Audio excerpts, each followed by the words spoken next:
Bient Sport wordt mij mogelijk maken door Friesland Lies.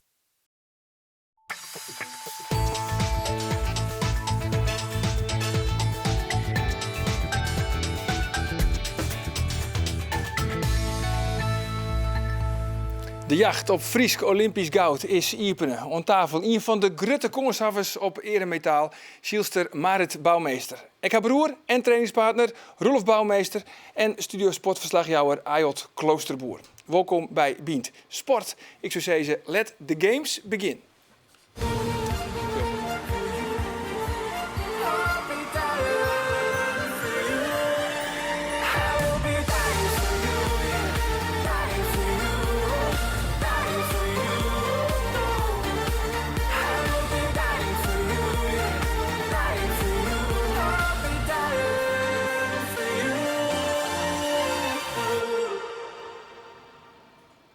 Ja, maar het even een paar successen op een rietje. We zelfs lang net volslijn. Maar ja, 2016, het moet dit hier nou echt gebeuren, hè? Ja, zeker weten. Ik vind het vooral echt heel leuk dat we eindelijk in het Olympisch hier zitten. En ik ga jou hier erop wachten moeten. En ik heb gewoon heel veel zin in. Dus wat dat betreft mocht het voor mij morgen al 4 augustus Daar ben je er al klaar voor? Ja, zeker weten. Ik had er wel heel veel zin in. Daar ben je nou al in vorm? Ik denk dat ik wel redelijk in vorm ben. En ik denk dat ik al de laatste maand kan gebruiken om echt maar te heersen. Maar in principe zoek ik nou de Olympische Spelen kunnen doen. Ja, want Roelof, daar heeft al eens een keer zijn van eigenlijk is Marit nou beter als ooit. Ja, dat denk ik wel. Ik denk het niveau wat ze nou zien en wat ze de laatste weken of maanden misschien wel helpt. Ja, dat ga ik er net zien. Nee. Vertel eens, wat maakt het haar zo goed dan? Nou, wat Marit als sporter goed maakt, denk ik, is haar ijzeren discipline. En haar, hoe mag ik dat even netjes formuleren? Haar hekel aan verliezen. Ze had echt net van verliezen. En de discipline, die combinatie, volgens mij is dat ijzersterk. Want er komt een werkmentaliteit uit wat uitzonderlijk is, denk ik. Ja, Ayot, je bent verslaggever bij Studio Sport. Je bent Groninger, maar we hebben afgesproken de vragen naar jou. Het spijt me. Voor deze keer. Ja. Maar je verstaat het redelijk, hè? Maar ik doe de vragen naar jou in het Nederlands. Ja. Wat maakt haar zo goed, denk jij? Plaats het een beetje in perspectief. Hoe goed is ze? Ja, nou, als je het vergelijkt met andere zeilsters. Laser is natuurlijk ontzettend zware klasse, omdat het heel breed vertegenwoordigd is, net als bij de mannen trouwens. Maar als je het vergelijkt met andere zeilsters, ik denk dat zij vooral heel sterk is, heel krachtig. En er zit een ontzettend goede kop op, net wat Roelof zegt. Ze heeft een bloedhekel aan verliezen en alles moet aan de kant voor die eerste plek. En zo hoort het ook in de topsport. Ja, is daar zo'n hekel van, Marit? Verliezen? Ja, ik ken wel echt slecht zien verlies, ja. Wat was dan? Vertel eens, wat was dan? Nou, zoals de laatste trainingswedstrijd of trainingswedstrijd, we hadden een wereldbekerwedstrijd in Miami. Nou, hier hebben we bewust eigenlijk een langzamere boord inpakt, omdat ik wil vaak snelheid oerha en daar toch net altijd de beste tactische beslissingen maken. Dus nou om tactiek beter te krijgen hebben we iets langzamere boord, maar ja, daar toch werd me snel dan wel moeilijk maken. Dus nou, dan ben ik wel snel dan echt gefrustreerd. Want even voor de mensen die dit misschien net weten, de hele week stiest ook bovenaan. Ja. En bij de finale race ging het mis. En dan was het uiteindelijk toch nog tweede. Ja, maar ik dat weer alweer tegen van Rio. Want dit is de laatste keer dat ik Jimmy eigenlijk een van mijn grootste concurrenten van de Belgische Evie van Akke. Dus ze wat aansnoer haar, maar dan komt dus weer waarom. En schets dan even het plaatje, want dan kiest we weer waarom naar de kleikamer. Wat gaat er dan al in stikken? Nou, dat is meestal het probleem. Meestal sla ik heel erg met mijn roer en get dan het stikken. En dan wil ik nog reinigen eigenlijk. Maar nee, ja, het is gewoon, hoe kun je dat omschreeuwen? Dat is gewoon saai intens. Omdat je gewoon zo graag wilde winnen, je doet er alles voor. En dan zit je zelf de komende uren weer net de meest leuke uren. Nee. Roelof heeft natuurlijk zelf ook jarenlang in de top mooi draait. Mis je het ook? Ja, wel een beetje. Ja, ik ben in 2012 verstoppen, eigenlijk door blessures. Dat is natuurlijk sowieso vervelend, want je wil gewoon lekker sporten, lekker zielen. En dat er dan een beperking is hier stand. Maar nou, de laatste ben ik eigenlijk hartstikke fit. En ik train een heel soort met Marit, dus dan ben je saffel op wetter en dan ga je vol het spultje nog. Maar ik zie al wat te weinig voor de duidelijkheid, dit ben Ordebiel, hè? Dit. Ja, dit bestond in actie? Ja, dit zal in 2012 geweest, denk ik, in het Olympisch hier. Maar bij hem thuis draaide bij het gezin Bouwmeester alles om ziel? Nee, net per se. Het is eigenlijk echt gewoon uit de hand doen. weer net dat het altijd ziel, maar het werd steeds meer. Het begon maar een weekendje, of het begon eigenlijk maar een vretejoen. Dan een keer een weekendje, een snitsweekend, alles hier lokaal. En ja, op een gegeven moment het iets van maar, dat we al heel wat. En toen bleek dat het een beetje koen, die landelijke wedstrijd. Ja, en nou is het hek van de dam natuurlijk. Ja, want hoe oud wie de stoot? Hoe begon met ziel? Het zien je, denk ik. Dat zie je hier. Ja. En Je dan? zegt, het valt wel mee, maar het hele huis staat vol met bekers. Ja, Ja, het Het draait allemaal om die sport. Ja, maar niet zozeer... ik zal het het in het Fries doen? Ja, Nee, het is niet zozeer dat het helemaal die sport is. Het is echt ontstaan eigenlijk. Het is echt... Ja, want ik wie je hoort ook eventjes bij hem thuis. We moesten even wat beelden ophellen, maar er lijkt nog altijd een oude mes van die. Die is toch broekensoerens van het WK in Santander in 2014. Die lijkt gewoon in de wenkamer. ja. Ja, het wie nou misschien opbrommen, maar vroeger als we dan zielt hier, dan hong alles al spullen en alles lag je altijd in de kamer. Dat is echt fantastisch, echt een sporthuis. Dus ik nog steeds alle medailles en nog steeds alle bekers hier naar mijn ouders. Maar ja, ik moest toen voor Santander, zo ik per se maar Australisch materiaal varen. En dat hier ik alweer 4 container roer hellen. Dus dat hier ik dan ook een setje apart lezen bij mijn ouders in de wenkamer.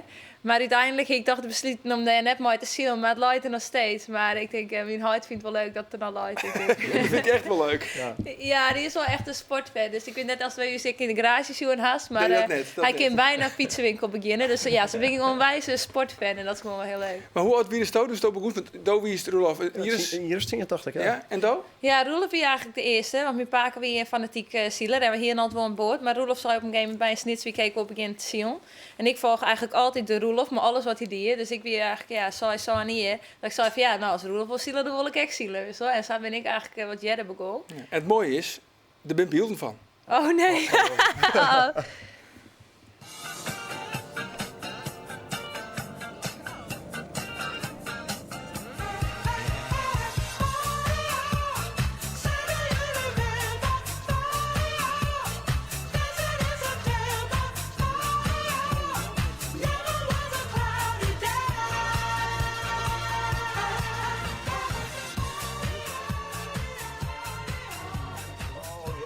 Jaren 80 kapsel, hoor.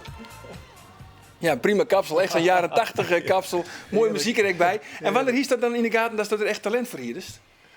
Ja, ik hier het les eigenlijk nog goed. Dat is echt een raar idee. Want je begint en je gaat gewoon volle lol. En we beginnen altijd met 2 families. Onder de familie Bergsma. Jorrit Bergsma, die natuurlijk nou aan het redering is. Ja. En we hier altijd heel veel lol. We lijn altijd hier maar de boot in de grauw. En steeds meer je winnen. Dus je blijft terug. En op een gegeven moment vallen er steeds meer mensen uit. Zonder dat je er erg in gaat. En dan op een gegeven moment blijf je als enig stoer. En op mijn 16 hier was iets van, oké, nou wil ik echt de wereldtop bereiken. Ik hier me als jeugd gekwalificeerd voor een WK. En dan ging ze me net stuurd, want ze zijn nou best nog niet goed genoeg. En toen hier ik vanaf dat moment hier ik echt zoiets van, ik wil de allerbeste ooit. En net iedereen die er wat aan kan doen. Dus ja, vanaf mijn 16e ben ik wel echt gedreven om echt de beste te worden. En Ayot, wanneer zag jij haar voor het eerst? Nou, dat was nog onder je vorige coach. En dat was in de aanleiding en in de aanloop naar Londen. En toen zei hij eigenlijk komt dit veel te vroeg voor Marit. Maar ze is nu al zo goed. En dat was denk ik al wel 3 jaar voor Londen. En toen zag je al dat hij, nou ja, wat ik net zei, die kop erop. Het is echt een top sporter.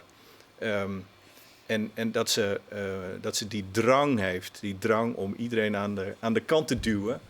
Want ik moet nummer 1 zijn. En toen had ze nog niet genoeg ervaring. Maar pakte toch al wel hier en daar wat podiumplekken. Ja, Londen kwam misschien iets te vroeg, maar toch had ze daar ook al goede kans. Ja, want wat is dan die rol? Want dat is nou ook bij het team kwam. Dat is het ophouden met het ziel, als zelf actief zieler. Dus is nou wel bij het team. Wat is nou krijg die rol? Want dat is trainer, trainingsmaatje. Ja, dat is eigenlijk... 3 jaar ontstien of zo. Ik ga eerst hier helemaal niet meer zield. En op een gegeven moment kwam het een keer te sprake van, nou, misschien kist je mij zielen. Want ik had nou wel, zeg maar, de boord dat ik in zield had, dat weer de laser standaard, is dezelfde boord, maar een grote zeil. Dus in principe, alle skills die daarvoor nodig zijn, ben dezelfde als die Marit nodig had. Alleen dan maar een lietse zeil. Dus dat hadden we toen een keer proberen van, nou, misschien kan ik dat chinstand jou, misschien kan ik wat helpen. Want het niveau bij de man, met alle respect, maar luidt wat hoger dan bij het vrouwenfield. Dus ik dacht, nou, misschien kan ik wat bijdragen. En dat is eigenlijk zo goed bevallen dat het steeds intensiever worden is. Ja. En Maar waarom kies je dan? Want je kiest dus bewust voor een man, in dit geval die broer. Ja, Ja, voor Twatu Stolfi ik een Australische trainingpartner, die wie wat jonger. Maar ja, de concurrentie in Nederland is gewoon net groot genoeg. Dus maar ik wil net genoeg gepusht. En concurrentie is wel belangrijk. En je wil ook net volle mooie buitenlandse concurrenten sparen. Je wil proberen, maar dat gaat net echt lekker. En toevallig Want dat dan maak je je eigen concurrenten maak je dan sterker. Ja, en zeker dat... ja, mijn eerste zwakke punt weer vooral dat ik altijd te licht weer. Dat ik, maar mijn techniek weer eigenlijk altijd beter. Dus meestal moet het vooral vol op mij helpen. Maar ja, ik heb hier natuurlijk net belang bij om oren meestal beter te maken. En nou, maar Roelof, ja, een man is gewoon vol agressiever. En ja, werk je heel goed samen eigenlijk. En het is natuurlijk net echt een bedreiging. Dus dat werkt echt ja, fantastisch. Agressief, hè? Dan zeggen ze dat het verschil is tussen man en vrouw in de manier waarop ze varen in een wedstrijd. Maar Ja. heb je ooit overwogen om in een mannenwedstrijd mee te varen? Wel trainingswedstrijdjes heb ik wel met mannen gevaren. Maar ja, je merkt toch wel dat je gewicht tekort komt. Zeg maar, dat je eigenlijk qua bootsnelheid niet echt lekker mee kan komen. Dat je niet genoeg gewicht over de rand kan hangen. Ja, die hefboom, die mannen Ja. zitten toch echt wel dik over de 80. En wij zitten zo op rond de 65, 66 kilo. Ja. Maar ja, voor nu hebben we dus eigenlijk... Dus dan halen we de mannen naar mijn klasse. Maar ja, hun boot-to-boot situatie, zeg maar. Echt het tactische. Echt het ja, afdwingen. En ja, dat zijn gewoon echt mannen. Maar als je voor het eerst met mannen vaart... dan schrik je echt kapot, weet je wel. Ze schreeuwen en ze vloeken. En super intimiderend. Dus Maar daar heb je wat aan, toch? daar Als je heb dat leert, zeker ook wat met aan. Roelof. Ja, Roelof is ook vooral een Extra heel razer, slimme. Roelof? Ja? Nou, Roelof is echt een super slimme zeiler. En ik ben vooral ik was altijd op de snelheid. En dat is echt het grootste verschil tussen Twatu Stolf en nou. In Twatu Stolf deed ik alles op snelheid. Ik ben de snelste die er wie. En nou ga ik vooral omtoveren tot de slimme zielen. Wat ik wel mut voor Rio. Maar daar had Roelof echt een heel grote bijdrage in leveren. En bij vrouwen razen Savisa wat minder. Nou, bij man is het raas en bij vrouw is het meer krijzen. Het heeft in ieder geval tal van oerwinnings. Hij staat al zilver op de Olympische Spelen. 2 keer goud op het WK. Ja, het is eigenlijk maar één oerwinning die nog op het lijstje ontbreekt. Ja, zeker weten. Ja, ik wil echt wel die strijden voor die gouden medaille hè, in Rio. En ik hoop eigenlijk dat ik in de aanloop de Europese titel en de wereldtitel mag kan pakken. Omdat ik echt het gevoel had dat ik echt kan heersen. En ik wil dat gewoon hier in Siena gewoon 4 waar de beste ben. Ja, en dan wil ik net peuren in een oude wond. Maar toch nog even Sjen naar jouw rieveling.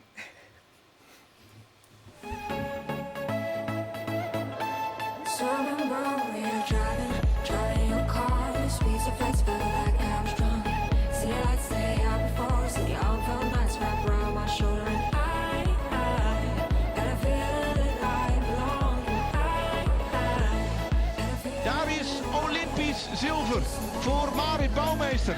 Fantastisch.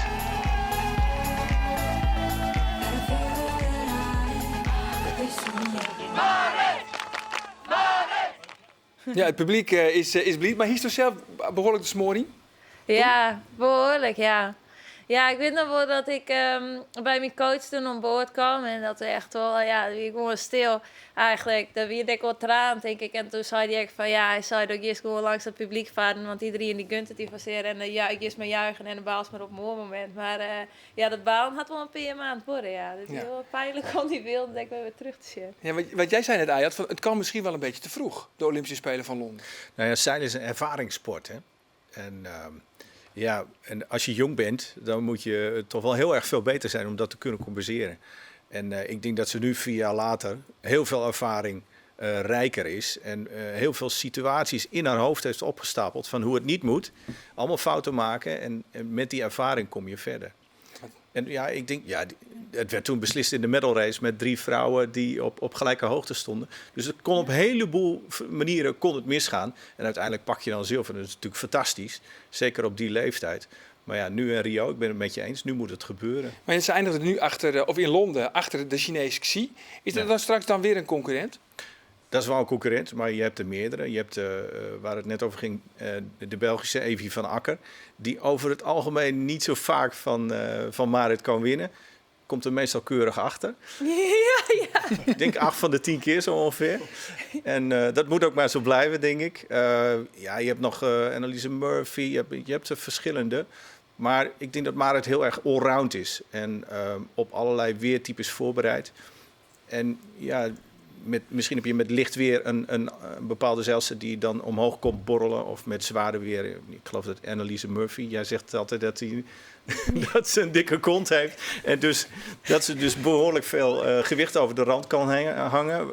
Soms is het dus een voordeel. Soms kan dat een voordeel zijn. Dus en dat je met zwaar weer wat meer tegengewicht kan bieden. En dan komt zo'n dame misschien boven borrelen. Maar ik denk over het algemeen dat Marit het meest allround is. En daar moet ze gebruik van maken. Ja, want klopt het Marit eigenlijk dat een dag naar Londen, dat is tot doe al de wie bot teleurstelt, maar dat is een dag naar Londen, naar de zilveren medaille, de knop omzetten heeft en dan zou je dus van dan ging ik no van Rio.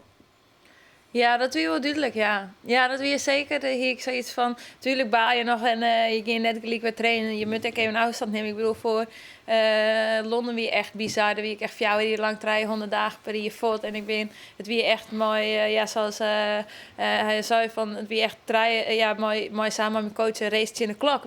Want je bent eigenlijk jong en je komt uit de jeugd en je wil een medaille halen. En het is gewoon echt een ervaringssport. En deze hele cyclus is wel iets oors daarin. Maar ik wil meer een onafhankelijk atleet worden.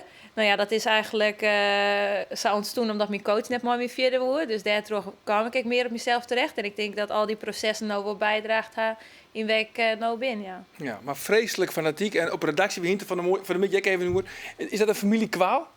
Dat fanatisme? Ja, wel een beetje, ben ik bang voor. Ja? Ja. Ja, Nee, dat thuis met bordspelletjes dan? Ja, is ook niet altijd een succes. Er is maar 1 winnaar eigenlijk. Ja.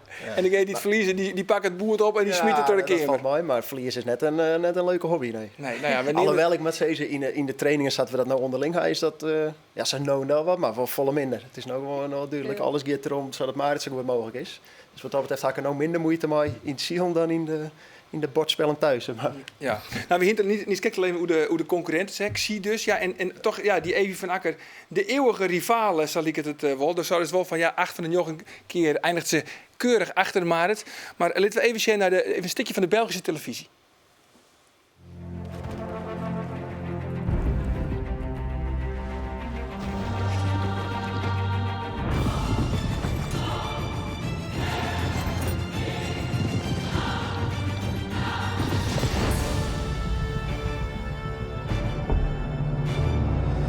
Jaar en vele glazen melk later won zeilster Evie van Akker brons op de Olympische Spelen in Londen. Melk. Schenk jezelf de kracht van de natuur.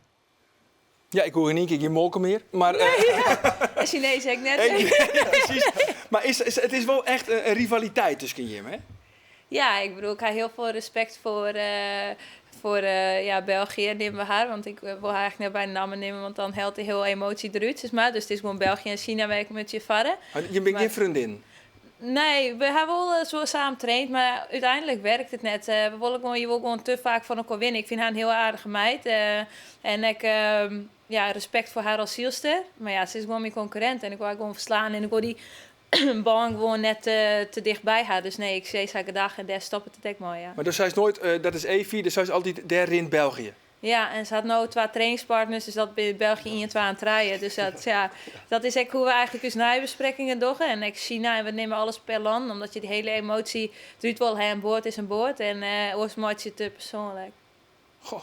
Hey, want waar is zij te pakken, die Evie van België, zeg maar? Waar is België te pakken? België-Ian. Ja. België-Ian.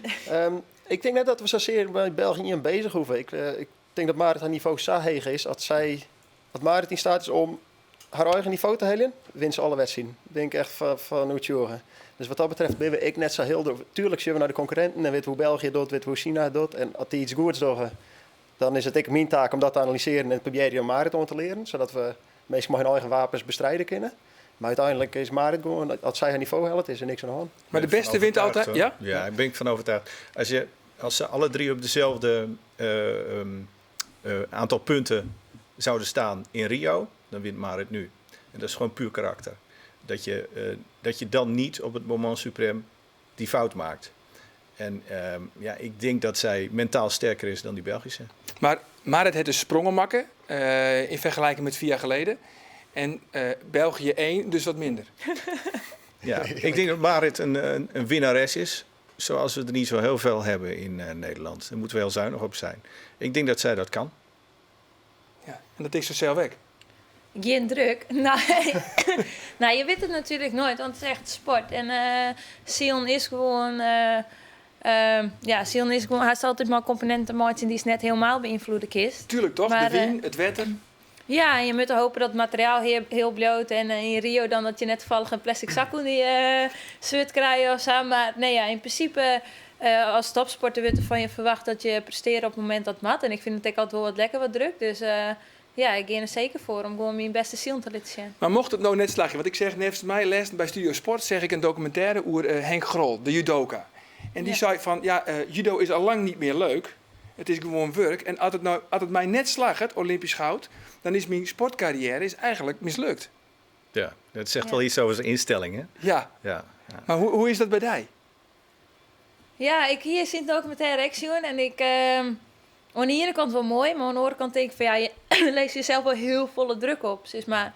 En ik weet eigenlijk net of je dat samen met het resultaat bezig moet wezen. Zeg maar, altijd denken van ik wil winnen. Ja, dat voegt net zo volle taart. Het enige wat je kunnen doen is al je processen zo goed mogelijk trainen. Elk klein detail tot in de perfectie uitbouwen. En daar ben ik eigenlijk mee bezig. En ik streef echt naar die perfectie. Maar best wel eens zenuwachtig?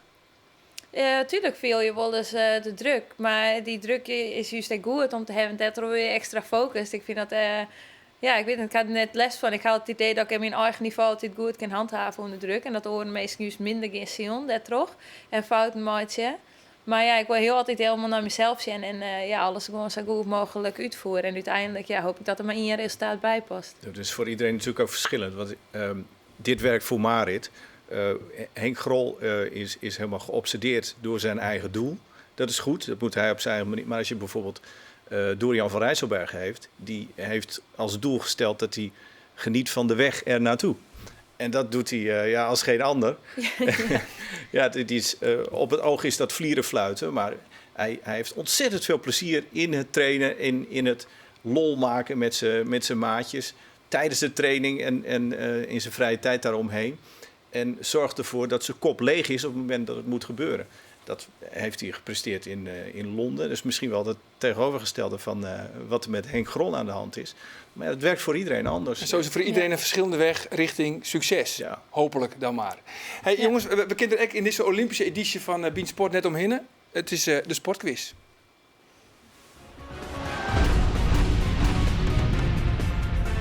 Dan zijn we weer bij Arjen Sportquiz. De vraag van deze week wordt steld door Cambuur-speler Jack Bourne. My good friend Albert Rosenick played for Cambuur before his move to Groningen. At what team did I play with him in the youths? Is dat A, Manchester City? Is het misschien B, Manchester United? Of is het C, West Bromwich Albion? Mail je antwoord van waantje naar pient@omroepfriesland.nl en win een originele Cambuurmuts.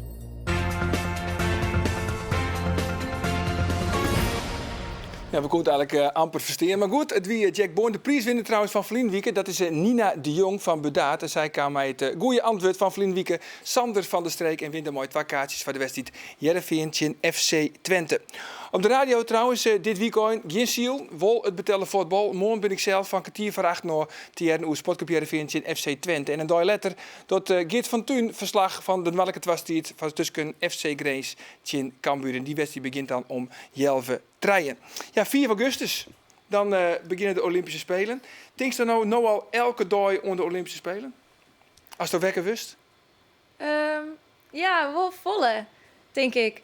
Maar volle in Rio, omdat we natuurlijk echt heel veel in Rio zitten. We zitten sinds 2013 al 4 maanden per jaar in Rio. Door wennen ze er al. Een beetje. Ja, ik weet wel de meeste. Ja, als het nog wat tips was heen wist in Rio. In principe ging het nou wel vol, ja. De leuke bars, die wist al hier. Ja, nou net zozeer de bars, maar elke sportschool die snoren gaast in de buurt. Die wist al wel. Ja. Oh, oké. Dat is het is een nuance, hè? Het is een nuance.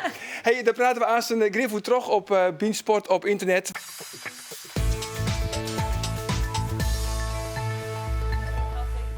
Welkom waarom bij Bean Sport op internet. Aan tafel nog altijd de beste zielste van Nederland, Marit Bouwmeester, haar broer en trainer Roelof Bouwmeester en studiosportverslagjouwer Ayot Kloosterboer. En dus maar, gaat er geen dag voorbij dat is toch net on Rio-tingst? Nee, eigenlijk denk ik er echt elke dag wel om. Maar je bent ik elke dag bezig met, oké, wat ga ik Juwet van? En wat is mijn doel voor Juwet? Natuurlijk maak je een heel plan tot en met voor een jaar, hoe het waait, het hele plan is al uitwerken. Maar echt per dag is het echt van, oké, wat ga ik Juwet van? Wat is Juwet die in bijvoorbeeld? Nou, nu zit ik toevallig in mijn deload week, heet dat dan. Dus ik ga direct een hele week trainen in Rio, heel intensief. En de Braziliaanse kampioenschap die we hebben gelijk getroffen in Miami. Gelijk 2 dagen daarna meedoen aan de wedstrijden. En nu ben ik maandje teruggekomen. En deze week is eigenlijk om te herstellen. Dus de eerste week, dat is dan, of de eerste paar dagen is dan gewoon 2 uur een beetje uitfietsen, bijsliepen, hoe de jetlag heen komen. En vanaf morgen is het weer het trainen eigenlijk. Maar lees even uit, een famke uit Watten, hoe kan die mooi van onder Braziliaanse kampioenskippen? Ja, dat ben eigenlijk de Iepen kampioenschap. Dat is echt wel meer mensen gaan. Maar ik kun je eigenlijk gewoon inschrijven. En Ik hier ook bij het van kind. ja. Dus En dat is het ook mooi die. Dat ik mooi die, ja. En waarom is dat dan? Het zijn hier de radiaalklasse, we maken die zielt. Hier zijn jongens en famkes bij elkaar. Jong en oud, alles op in je start. Zie ik je maar uit. En dan moest ik gewoon weten hoe het wetter daar is of hoe de ik weet concurrent maar is. waar het om trainen. Dus sowieso in de trainingen voor de tijd en na de tijd hebben we gewoon ons eigen programma. En tijdens die wedstrijden hebben we mijn input ik. Dus ik maak die wedstrijd ik mee. Ik heb mijn input hoe ik denk dat de shield weer maakt in de baai. En ik stiekem een beetje bij de concurrent nou zien. Door iets speciaals. Hoe reageren ze in situaties. En dat Mare dus daar links zit, dan doe je zo de andere kant op. Om te zien of dat misschien beter is. Ken. Zo, nou, dat is vaak de reden waarom dat zij me verslat. Ja, want dan ben je dus als kampioen. Ja, maar dit is zo'n grappige situatie. Want Dat jij de slimme zijde was. ik heb natuurlijk al heel veel... ik kijk wel heel lang in meer dan Roelof in Rio train. En dan ben ik wel op een bepaalde stroombaan. En Roelof zei, nou, hoe is net spot, zei ik probeerde wat denk je, zeg maar die concurrenten. Maar toen ging ik het links houden een keer. Dus ik dacht, nou, weet hij net dat er volle meer stroom zit. Dus er weer een bootje die vluchtje in de stroom in. Eigenlijk op hetzelfde plak zien. Maar goed, dat hier die goed jaren kregen letten. Natuurlijk, samen met Maar dat weet hij hem dus wel van elkaar. Weet je hem dan, waar Roelof dan zit? Dat hoort er wel een beetje in de gaten. Ja, zeker weten. Want dat is natuurlijk heel overzichtelijk, zijn racebaan. Dus ik zie wel wat hij doet. En hij probeerde mij soms uit de tent te lokken. Of, we hadden echt wel heel duidelijk... procesdoelen is maar in zijn wedstrijd. Het is net van of het ook gewoon een wedstrijd en we zullen. Waar echt een duidelijk doel wat we willen proberen. Maar ja, in je wedstrijd, daar moest ik gewoon heel lachwekkend op dat droven eigenlijk. Het was die eerste keer volgens mij. Ik ben de eerste wedstrijd volgens mij, ja. En hier hebben we net in de gaten dat hij links helemaal stroomlijn roept, maar volle meer stroom. Dus dan hij gewoon meer stroom in. Dus dat is eigenlijk gewoon alsof je op een roltrap gaat. Maar de verkeerde kant op is hoor. Want Ayot, jij bent er ook al een paar keer geweest in Brazilië. Ja. Wat kunnen we daar straks allemaal gaan verwachten? Nou ja, Brazilië, we hebben het over Rio. De eerste zeilkampioenschappen die in de stad zelf zijn. Dus voor het zeilen is dat natuurlijk een grote gebeurtenis. En ze hopen een heleboel toeschouwers daarom te krijgen. Maar het is één enorme grote baai die in de kom van de stad ligt. Met die beroemde suikerbergen daar natuurlijk. Er liggen nog wat bergen omheen. En die invloeden samen met de stroming zorgen voor een ingewikkeld weerpatroon. Je weet nooit echt waar de wind vandaan komt. Als die maar een klein beetje draait, dan gaat hij net iets anders om die berg heen. Dus je moet echt heel veel varen, wil je daar een beetje ervaring op bouwen. En dat is ook precies wat ze doen. En daarom hebben ze daar ook een huis gehuurd. Het NOC-NSF huurt daar een huis waar de zeilers heel veel gebruik van maken. En zo leren ze die baai een beetje kennen. Je hebt daar een aantal plekken waar dan wedstrijdbanen komen. En die zijn ook allemaal weer verschillend. Ja. Dat huis trouwens, waar je het over hebt, daar kunnen we even naar kijken. Ja.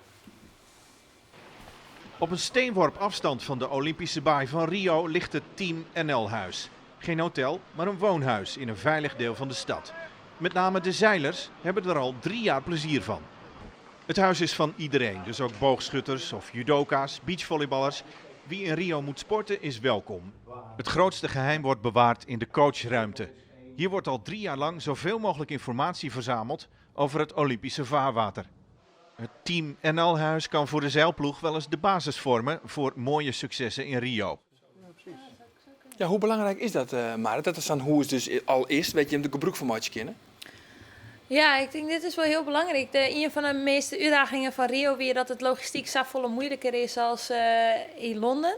Zeker het verkeer. En ja, het is gewoon best wel lastig, zeg maar. En Nederland had het echt heel goed georganiseerd. Al heel petit al. Dat wij een plak hier van de boorden. En dat die er gewoon kon steen voor jou hier. En dat huis. En dat huis is gewoon een vertrouwd plak om elke keer weer rond te komen. En zoals ik kon zien, hier wij al hier al zielkaarten. En we brengen eigenlijk elke dag in kaart. Wat gebeurt hier? Hoe zit het met die stromingen? En dat is gewoon wel heel belangrijk. Want geen dag is dus hetzelfde, lijkt mij. Nee, precies. En omdat ze allemaal op verschillende plekken in de baai zeilen en alle klasses hun eigen informatie bij kan. Want Marit die kan samen met haar coach profiteren van de kennis van 74-zeilers die ietsje verderop gaan. En dat wordt allemaal centraal verzameld en dat wordt allemaal bij elkaar opgestapeld om zo'n compleet mogelijk beeld van die baai te krijgen. Heel slim. Ja, nou heb ik ook gehoord dat Dorian Rijsselbergen, of Van Rijsselbergen, de surfer, die heeft wat geklaagd over het verontreinigde water. Nou, niet alleen hij. Nee, hoe erg is dat daar? Nou, surfers hebben ze er misschien iets meer last van, omdat die bijna in het water staan jullie zitten ook redelijk laag, redelijk vlak bij het water. Maar het water is smerig. En dat merk je als je ervoor staat. Ik heb met mijn voeten erin gestaan. Het stinkt. Je ziet dingen drijven. Ze hebben het nu redelijk onder controle. Maar het grote probleem is de troep die van de bergen afkomt. Waar de favela's zitten. Favela's hebben geen riool. Dus als er een keer een flinke regenbui komt, dan gaat alle troep, alles wat los ligt, dus van plastic zakjes tot dode honden, koelkasten, alles stroomt naar beneden. Het komt allemaal in die trechter. En daar komt die troep van en het is moeilijk te beheersen.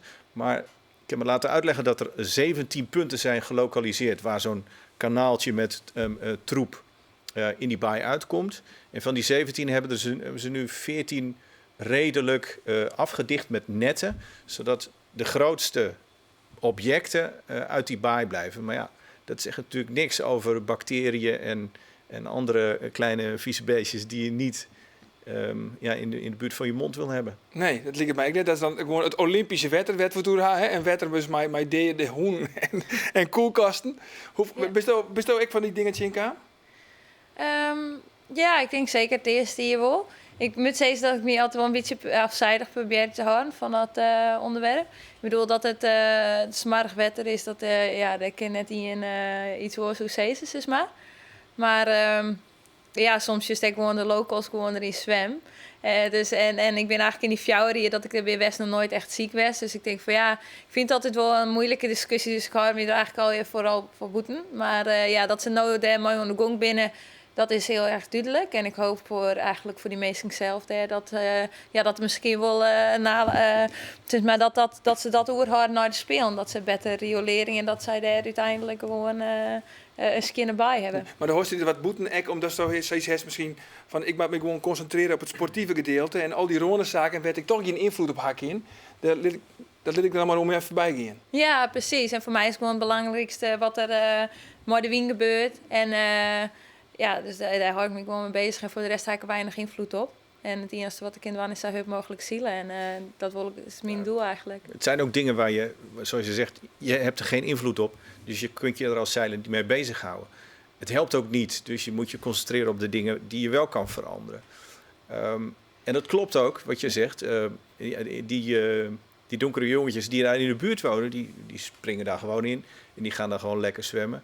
Maar ik denk dat het wel een verschil is, een heel subtiel verschil met een topsporter die op het randje van gezondheid leeft. Met alles wat je van je lijf vraagt. Dus een kleine verandering, een kleine bacterie, kan je ineens ziek maken. En dat zal maar net tijdens de week van de Spelen zijn. Dat wil je niet. Ze doen er ook alles aan hoor. Bijvoorbeeld een drinkfles of zo mag niet in contact komen met water wat in de boot ligt. Daar gaan ze slim mee om. Iedereen moet heel erg zijn handen wassen. Ze gaan er wel heel hygiënisch mee om, maar het blijft een probleem. En dan hebben we aanstek nog het Zika-virus, hè? Ja. Alles wordt mugvrij. Dat is weer nieuw. Alle Olympische locaties worden helemaal mugvrij worden ze gemaakt. Ja, dat bestaat niet natuurlijk. Nee, toch? Nee. Maar is dat iets wat je wil zwaar genoeg, maatje? Nee, net echt is dat maar het site. Het is, waar je invloed op had, dat je je zo goed mogelijk voorbereiden. En sommige dingen ga je net. Dus we zijn zo verstandig mogelijk met IELTS, met gezondheid, met hygiëne, handwasje en alles wat je dwang kunnen doen. Er binnen een paar dingen zoals het waar en sommige virussen of dingen, ja, daar heb je geen invloed op. Dus we doen wat we dan kunnen, maar je kunt er net echt druk om matchen. Nee. Maar goed, aan de andere kant, je hebt geen invloed op een wien. En daar moet je dus wel altijd bij handelen. Ja, maar die kunnen we wel leren. Dus daarom zijn we daar al 4 jaar in. We proberen dat in kaart te brengen, we proberen er beter in te worden. En daar willen we steeds beter in. Dus ondanks dat het iets ongrijpbaars lijkt, ja, daar willen we steeds beter in. Maar nog steeds bloot het te wien en hij een lied onzekerheidsfactor. Ja, maar het kind en het mat echt nog iets beter. Want ze zei dus niet correct van, ja, ze is eigenlijk beter dan ooit. Maar het mat is nog beter. Nee, absoluut. Absoluut. En die perfectie wat Marit zei, ja, daar streef ik naar. En dat ken ik, daar is ik nog wel rond. En we zullen net, we doen hier op tafel best makkelijk van, nee, het Marit haar niveau helpt, daar winst ze wel even. Maar zo makkelijk is het natuurlijk net. Het is alles dwans, zo goed mogelijk. En dan heb je een grote kans om te winnen. Maar dat is natuurlijk nooit een garantie. Dus dan, ja, we zullen elke dag van nood tot aan het begin proberen beter te worden. Ja, en dat eigenlijk al de laatste 4 jaar hier. Ja, daarvoor ook al, maar zo'n 4 jaar of 3 jaar hier is de focus volslaan dan op Rio. En wat mag ik me dan bij voorstellen? Want ben je nou even een paar dagen best dan vrij, hè? Even net trainen. Ja. Dus dan gewoon lekker joen naar watten daar bij Huitemem op een bank, chips en cola? Ja. Nee? Nou, dat helaas net. Want ik moet wel een beetje mijn gewicht in de gaten houden. Dus nu zit ik wel een beetje op een strikt dieet, zeg maar. Maar wat mooi wel en wat mooi net? Qua eten? Qua eten, ja. Nou, sowieso geen alcohol. Snoep doe ik sowieso net. Nou ja, nu ben ik wat kritisch met mijn gewicht. Dus moa's en joens net de volle koolhydraten. Zeker net nou ik deze week geen net zo volle trainingen had, zeg maar. Normaal ga ik 3 trainingen op een dag en dan heb je het wel nodig als brandstof. Maar ja, dat is nou wel strikt. Ik ken alle mensen horen hier die afvallen willen, die maar gewoon 3 weken met Marit op paard gaan. Als je gezond eten, wist de hele dag aan het sporten. Ja, dat was niks hoor. Wist zo fit als wat. Ik hoorde jou net dat je zei dat je helemaal niks deed, alleen maar 2 uur uitfietsen. Ik vind dat al heel wat. En dat ook, want we begonnen toch eigenlijk het gesprek van met een dikke kont kan je best ver komen. Maar dat hoort dus, ja, gewicht is soms... wel, ja. Als het hard waait, ja. Want gewicht is wel belangrijk, maar net doorslaggevend dan? Nee, nou ja, wat je eigenlijk zegt is dat hoe zwidder je binnen, heb je een voordeel met Huddewien, want dan heb je gewoon meer hefboom eigenlijk om de boordvlak te houden. Hoe lichter je binnen, hoe lichter je willen wezen, want dan heb je eigenlijk zo min mogelijk belasting aan boord. Dus daarom is bij ons ben eigenlijk de enige klasse waar dat gewicht heel groot verschil is. Dus een Chinese twa, Ja. die is bijvoorbeeld 54 kilo en de Ierse is 80 kilo. Dus dat is een ontiegelijk verschil. Dus als ik zachte wien had, werd het van mij verwacht om te winnen, maar ja, dan ben ik in ontstrijden die 54 kilo is. Maar waarom doen ze? Die gokken dus op Huddewien. Ja, zij gokken op hun omstandigheden. Dus Ierland die laat het gewoon als Zuid-White, wat eigenlijk de hele week weer in Londen. En China 2 die denkt van ja, zacht waait, dan win ik alle wedstrijden. En dan hopen dat de hele week zacht waait. Zodat Maar zij gokken dus op het waartype eigenlijk. Ja, en dus zij is heel erg balen. Zij zit waarschijnlijk constant op de refresh-knop bij alle windsites om te zeggen van hopelijk komt hij het winnen. En ja, Rio is dit gewoon onbekend dat het super alles kan wezen. Het kan zachte wien wezen, het kan hudde wien wezen. De boeten kunnen hele hege zeegolven steken. Wind kan super vlak wezen. En ja, het kan eigenlijk alles. Dus de meest complete ziel is heel winnen. Dus middags is het En alweer dat, anders dan 's ochtends. Ja. Ja, je kan er geen pijl op trekken. Nee. Nee. En Doos is eigenlijk qua gewicht precies in het midden. Doos is het geschikt voor alle waartypes. Voor alle... Eigenlijk. Ja, mijn instelling weer altijd, want het fysieke gedeelte weer wel een beetje achtergesteld in het ziel. En dat is de les die er echt op kwam. En ik had denk ik dat echt naar een level gebracht en zei van, ik wil gewoon alle fitste en sterkste die er is. Zodat ik op een heel licht gewicht heel sterk in wezen. En dat, in Londen, hier krijg ik nog moeite, maar daarmee. En nu ben ik wel zo dat ik gewoon heel sterk ben op een licht gewicht. En daardoor heb ik het voordeel van een licht gewicht. Maar wel goed maken komt maar Huddewien. Ja. In Londen, naar die zilveren medaille, wie er geen enkele twijfel. Dat zou dus van ik ging terug. Tuurlijk, de blik ging daar letter al richting Rio. Wat doet het eigenlijk bij Olympisch goud? Is het dan clear? Nee, ik denk dat ik dan sowieso terug in. Ik denk dat ik meer kan. Ik was sowieso heb ik de intentie om terug te gaan naar Rio. Maar ik denk dat de kans groter is dat ik er een keer een punt achter zet als ik nou sinds maar 5e of 6e zou worden. Zonder duidelijke reden. Dan dat ik win. Ik denk als ik win dat ik sowieso terugkeer. En ik ga gewoon, nou is mijn idee, ik doe er echt alles aan. Ik ga alles aan die in. En ik laat geen enkele stone unturned, zeg maar. Dus ik denk van ja, als ik had net elke keer maatje terwijl ik me zo goed voorbereid, ja, dan ging ik het wel doen. Want ik heb gewoon de ideale voorbereiding en ik vecht er elke dag heel hard voor. ik denk van ja, als ik het nou net elke keer maatje, dan moet ik misschien goed in de spiegel zien en zo is van ja, best überhaupt wel goed genoeg om het te doen. Ja, de beste tarrieding die heeft nou gewoon. En dat maakt dan uiteindelijk in augustus, maar dat leidt naar Olympisch goud. Ja, in principe wel. En je weet er natuurlijk nooit wat er gebeurt. Want zelfs Roelof, het eerste wat je kind doen is je zo goed mogelijk voorbereiden. En op jezelf focussen. En ja, dan zul je wel wat erbij hebt. Maar ja, Je als kan nog pech hebben. Ja. Je kan iets breken of Ja. een paar keer net de verkeerde kant kiezen. Dat iemand anders geluk heeft. Ja, dat kan. Ja. Ik wou net zeggen van Friesland kan rustig gaan slapen. Hè? Het komt allemaal goed in augustus. Nee. En dan komt die Groninger. Dan kan er altijd nog weer iets kleins zijn wat dan weer tegen kan zitten. Ja, ja. Nou ja, je kan iets breken. Het kan iets lulligs zijn, een klein touwtje, een neerhaler of wat dan ook. En je kan van plek 1 terugvallen naar plek 10. Dat kan. Dat gebeurt ook. En je kan een kant kiezen en bijvoorbeeld de laatste wedstrijd in Miami. Ja. Voer je ineens achteraan omdat je een valse start had.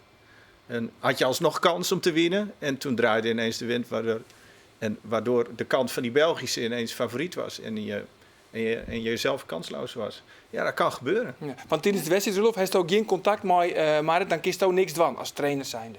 Nee. Helemaal geen contact. Dan is het gewoon... Nee, daarom is het wat Marit in het begin al zei.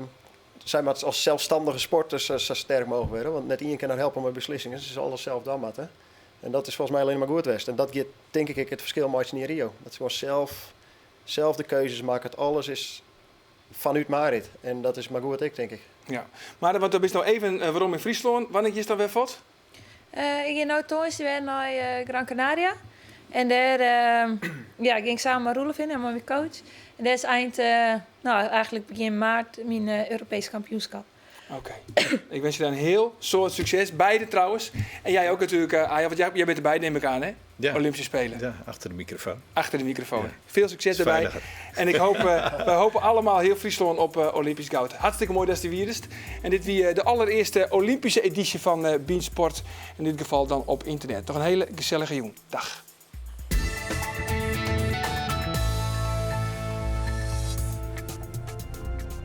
Our planet may be home to 30 million different kinds of animals. Each individual locked in his own lifelong fight for survival. And deep down in the wilderness of Africa lives the King of Congo. After last week's derby, the King of Congo will now shed his light on that other northern clash. Groningen, Cambuur. Ja, 4 derby. 4 derby. Hoeveel derby hebben jullie hier? Groningen, goede ploeg, goede stadion, goede supporter. Ik denk, Groningen gaat 2-0 winnen. 3-1? Nee, Cambuur gaat winnen. Ja, die had ik hier. Beansport, waar het mij mogelijk maakt toch Friesland lies.